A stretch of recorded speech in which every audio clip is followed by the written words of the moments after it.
안녕하세요. 구담사 지율입니다. 우리 보살님네 분들은요, 태어나면은 어떻게 해요? 굉장히 축복을 하죠. 제가 앞전에도 이제 본문에 있듯이 우리가 이제 100일이나 태어난 지가 100일 됐다고 100일떡하고 그 태어난 거를 굉장히 그 축복 속에서 그 환희로서 한 생명이 태어난 거에 대해서 굉장히 기쁨을 누려요. 근데요, 티벳 사람들은요, 생일 잔치를 안 한대요. 그 사람들은 생일 잔치 기억보다도 내가 죽음에 이르는 그 순간에, 그러니까 태어난다는 것보다도 내가 어떻게 죽음을 잘 죽을 것인가 하고 그 사람들은 그렇게 생각을 한다는 거예요. 그러니까 전부 다 세계가 틀리는 거야. 우리는 죽음에 대해서 굉장히 두려움을 갖지만 티벳 사람이나 그런 데 가보면 그 사람들은 죽음에 대해서 굉장히 초연해요. 그러니까 우리가 사람이 태어날 때는 부모의 자궁에서 태어나고 또 순간까지도 우리는 다시 돌아가고 그분들은 윤회현상을 많이 믿으니까, 그죠?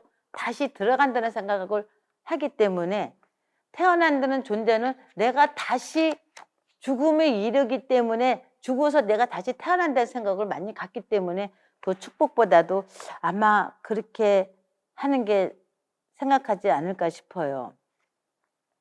스님이 지금 앞전에 그 유산에 대해서 얘기를 했는데 우리 보살님네들을 한번 의견을 물어봤어요.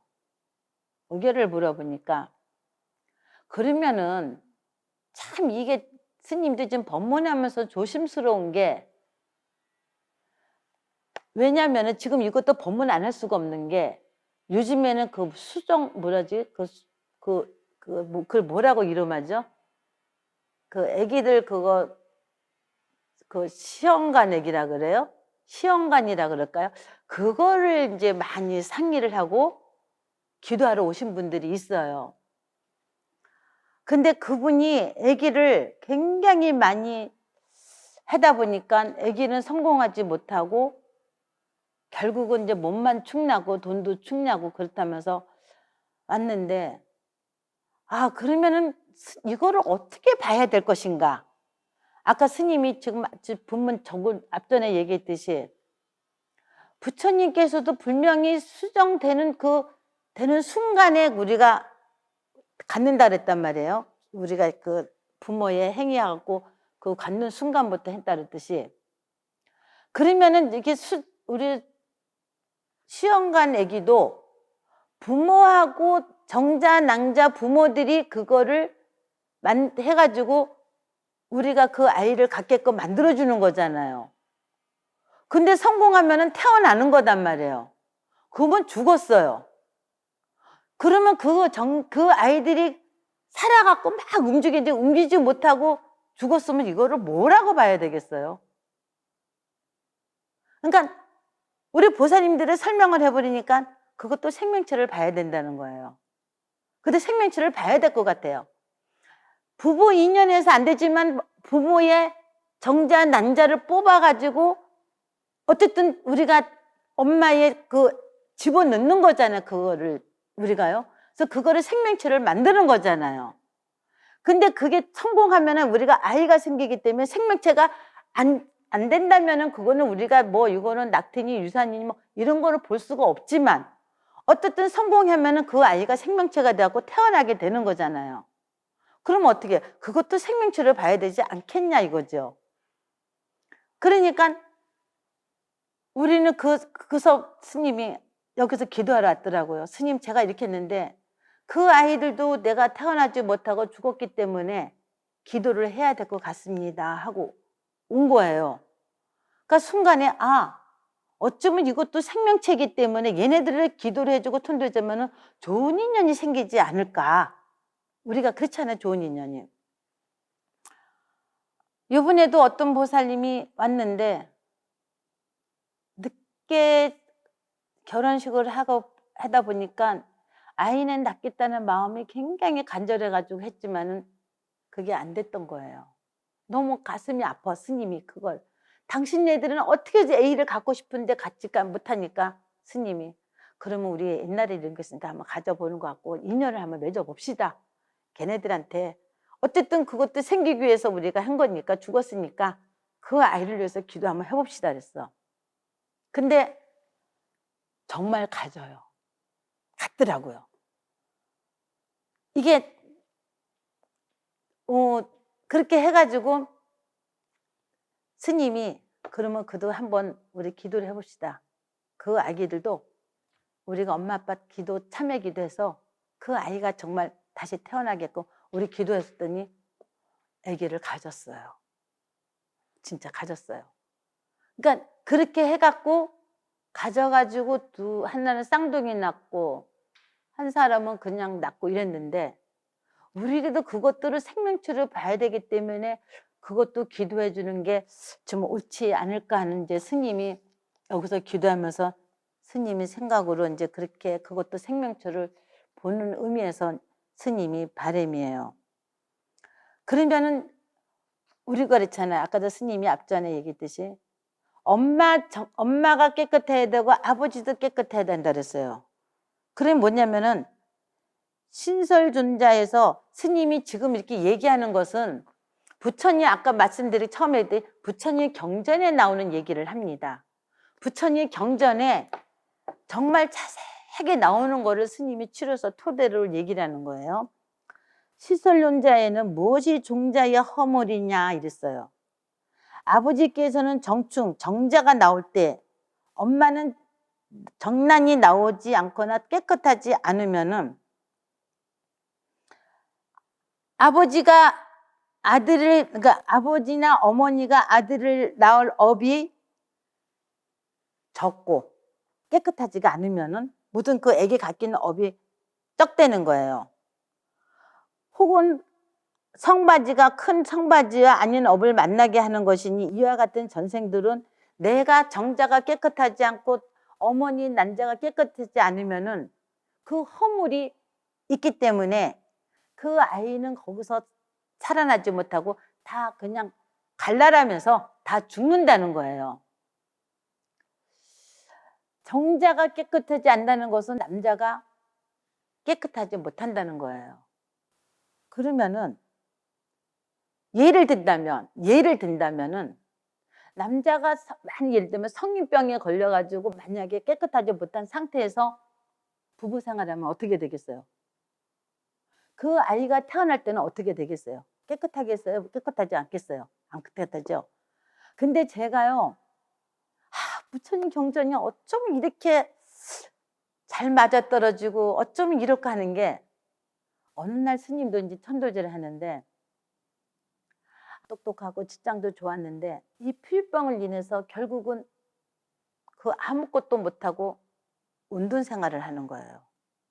운동 생활을 하면서 그 엄마가 이제 자기는 그 모습을 밖에 내두기 싫으니까 밥을 이제 이렇게 갖다 주는 거야. 그럼 그 밥만 먹고 거기서 그냥 혼자서 생활을 하는 거예요. 그래서 와가지고 이제 스님, 그 원인을 알고 싶어서 왔습니다. 그래서 여기서 천도제를 지냈어요. 저는 천도제 지내면서 너무 황당하고 뭐라고 내가 눈으로 안 봤으니까 뭐라고 말을 못 하겠더라고요.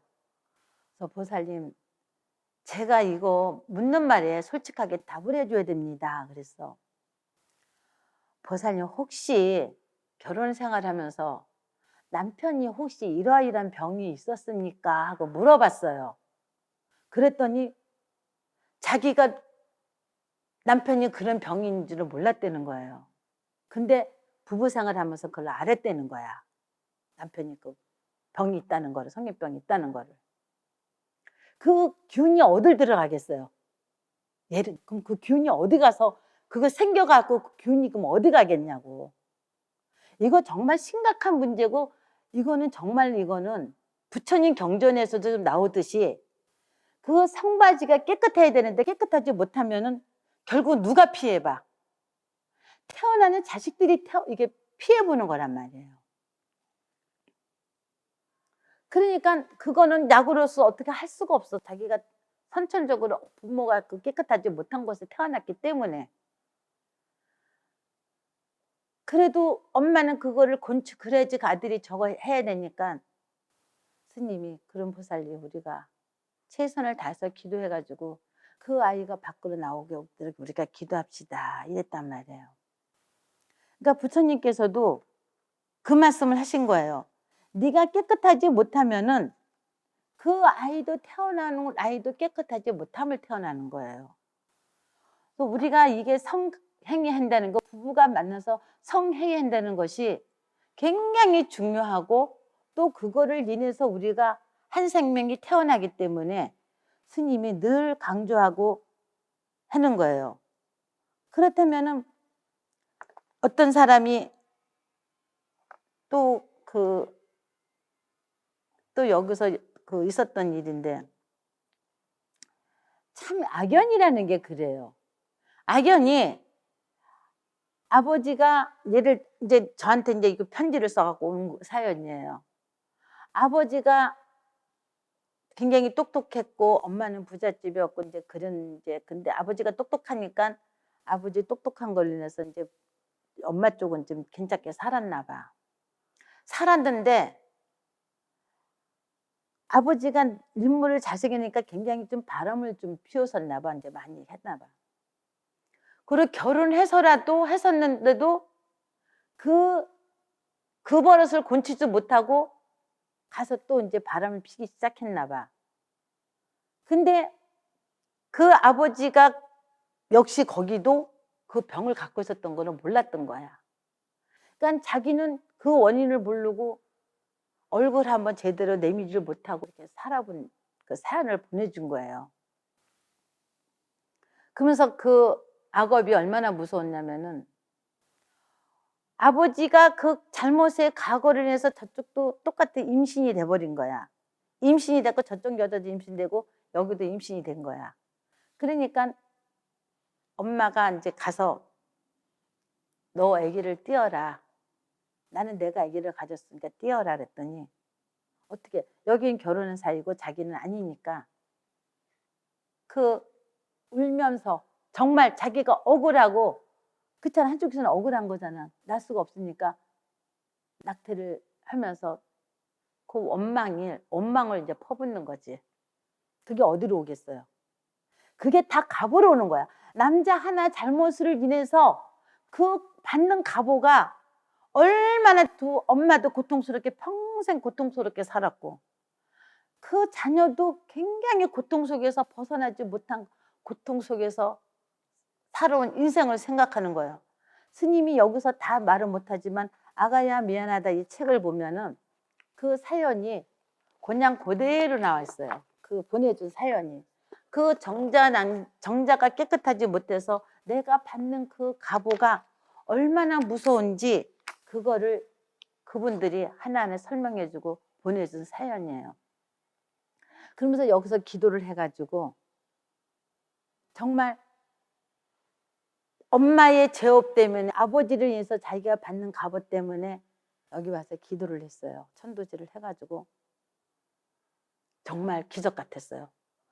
자기가 얼굴을 내밀지 못하는 것을 얼굴을 내밀고 왔더라고요. 어머 어떻게 얼굴 내밀고 왔네 그랬더니 네 기도하고 나서 많이 나아졌어요. 우리가 기도라는 것은 보이지 않는 그 원교를 인해서 오기 때문에 그 원교를 풀어주면은 내가 그것을 다 소멸되기 때문에 우리가 그래서 기도해주고 이렇게 하는 겁니다. 낙태된 아기가 원교를 내서 보이지 않는 것이지만 그 보이지 않는 면에서 그거를 다 또 알기 때문에 우리가 소원이 이루어지고 또 그것이 이루어지기 때문에 우리가 여기서 또 존재하고 살고 있지 않습니까? 그랬어요.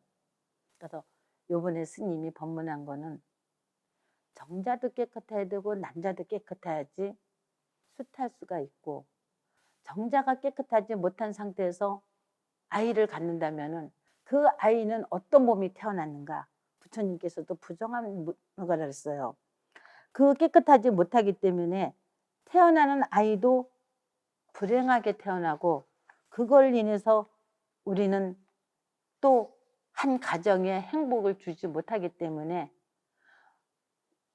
깨끗한 정자와 우리는 깨끗한 마음으로 성행위를 할 때는 항상 사랑하는 마음에서 우리가 부정행위를 없는 것이 우리가 성문화, 성행위에 좀 발전이 되지 않을까. 스님이 오늘은 법문을 또 그렇게 전하고 싶습니다.